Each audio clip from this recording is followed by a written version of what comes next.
Hey guys, today I was going to go over what succession is and like what ecological succession is and what you need to know about it. Today's agenda, what you should be looking at. There's a small warm-up activity. It's not a grade. It's called "What if humans disappeared?"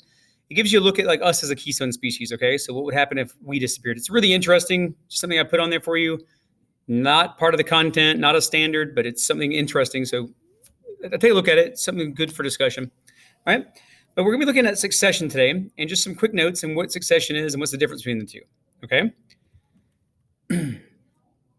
All right. So ecological succession is just different changes that happen. All right. So take a moment, look at these two images here. All right.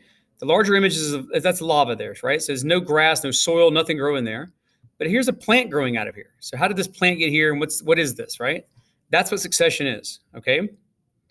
So succession is just all it is. The definition is just a series of changes that happens in an ecosystem. And that's always happening. There's always succession going on. And there's two main factors of it, or two main things. Watch this video if you want to. It gives an explanation from how bare rock becomes a complex ecosystem. Watch it. It's good information. Okay, so click on that and watch that. This is the main part you guys need to know, though, like for the test and that type of stuff, is the two main types. All right, the first is primary succession. The big thing here, no soil. All right, that's huge. That's a huge process that makes soil, basically. But this usually happens when like a volcano erupts. Great example. Lava runs down, cools, it's molten rock, no soil. Also, when glaciers melt, they become smaller, and they slide down the valleys, and they scrape down to bare rock. All right, so no soil. All right, the first species that moves in is always called a pioneer species. That's just a vocab word you need to know. And there's pioneer species for both primary and secondary.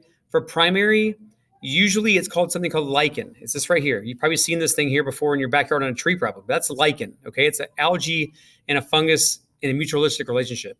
But that's usually the first organism that moves in. But what it does, it breaks down rock.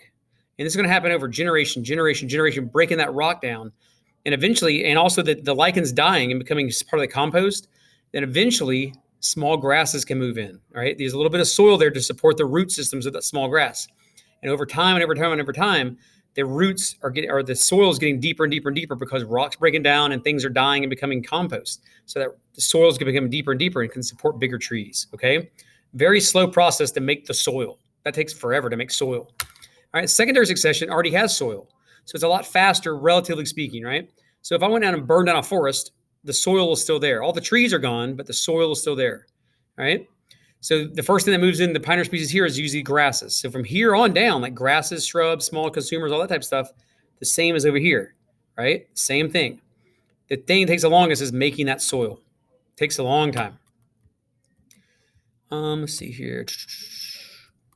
Know what a complex community is, or a climax community? That's just you see the word here, climax community. It's just a full forest. Everything's there, like all the hardwoods, all the big trees, all the pine woods, all the oaks, all the maples, all the animals that move back